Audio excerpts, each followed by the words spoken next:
Hello, ladies and gentlemen, and welcome to another episode of Ted's Booze Cellar, the premier alcohol review show here on YouTube, with me, your gracious host, Ted. Now, I'm going to be taking a look at something interesting today. This is going to be from one of, a family friend who lives abroad, and they gave me and my mum a couple of these beers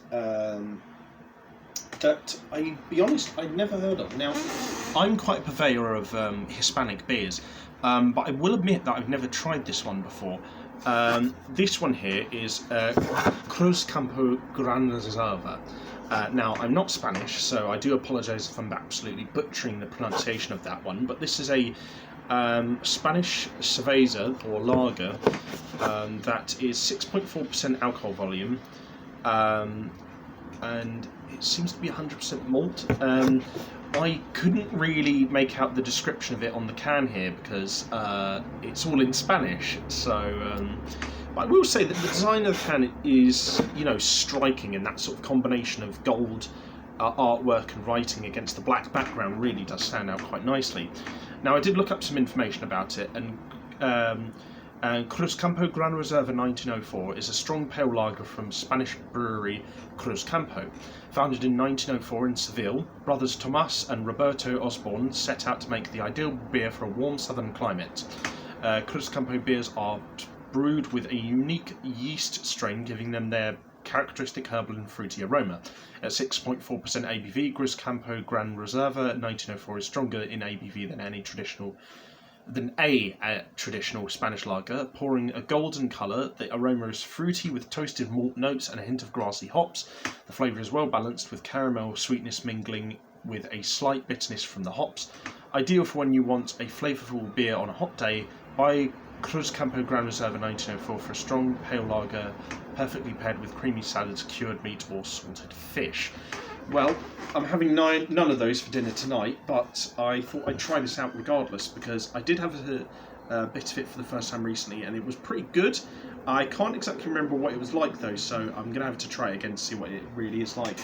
Now, I'm just going to get a glass to appropriately sample this fine little number, because I don't know, I feel like, considering I haven't seen it before, it's worth getting a more visual, taste, as well as a, oral one as well. But anyway, let's say for the can, the rating is probably like a good 8.5 out of 10. It's handsome, and I think it's got a good bit of artistry there. So let's pour it out first into this glass. Yeah, it definitely looks like a sort of like slightly darker and hazier lager from what I can see here.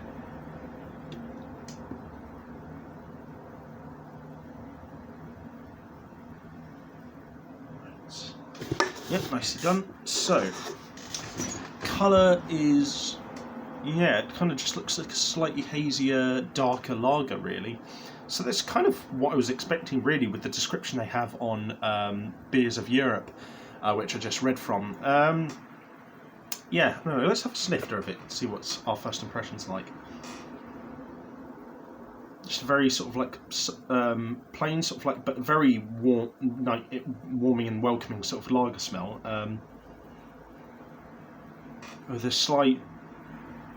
Yeah, it's kind of like how they said on the website here, kind of a bit of like a florally bitterness in the after smell, which is kind of what I expected, really, from the description on the can and on the beersofeurope.co.uk. So I'm going to give the nose probably like a good 9 out of 10.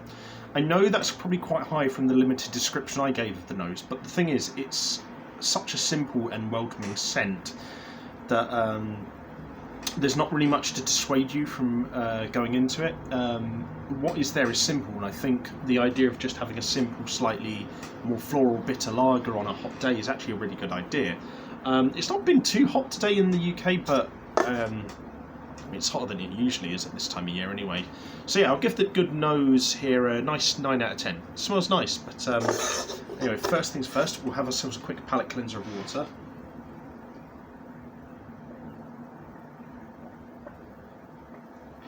And then on to the most important part of the video, which is to see what this sucker tastes like. So to everyone at home, bottoms up.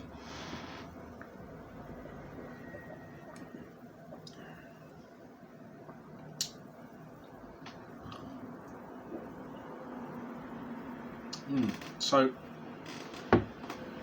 I'm getting kind of like the maltiness of like San Miguel, but a little bit in a bit more of a subdued kind of way, combined with like the light crispiness of an Estrella Galicia, although again perhaps a little bit more toned down. And then yeah, there's this slight floral bitterness at the end, but again it's very toned down. What is good here is that this, I feel the best way to describe this is it's got a very simple lager taste that's a bit sort of like malty, like a lot of Spanish cervezas are. It's got aspects from like different Spanish beers. You know, it's kind of like got the maltiness of San Miguel, it's got the crispness of Estrella Galicia, and it's got like the floral nature of like Estrella Damm, as well as perhaps like characteristics of a few others I forget to name right now. But they are all subdued and combined together in a way that kind of flow through quite freely and smoothly. And the texture for a lager actually is extremely smooth. This goes down incredibly easily. I can definitely see what Beers of Europe said when they mentioned that this is designed to be more of like a relaxation beer with a nice small bit of food on a hot day, because it definitely gives off that impression. Yeah, this is really nice. Really, really good stuff.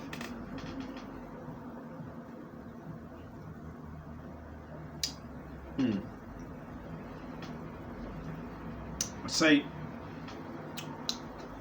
the haziness could be toned down a little bit, and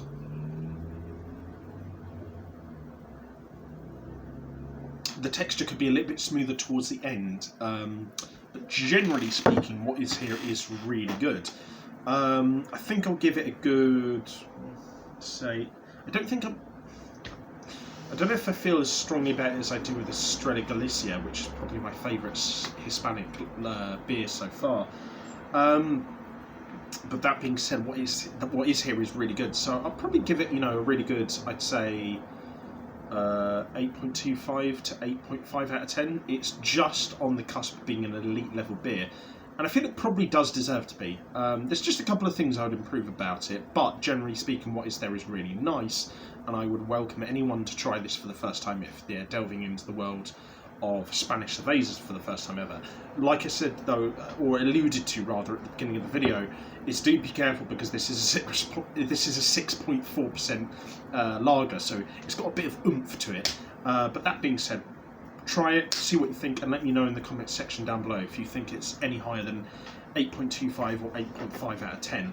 So with that in mind, if you guys did like this video, leave a like, share and subscribe. If you have any suggestions or agreements or disagreements with anything I've said in this video, or any suggestions for future episodes, leave those in the comment section down below. And if you want to check out anything else I do online, I'll leave the links to all that in the video description.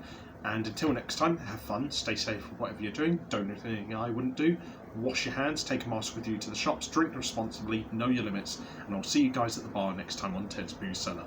Bye bye for now.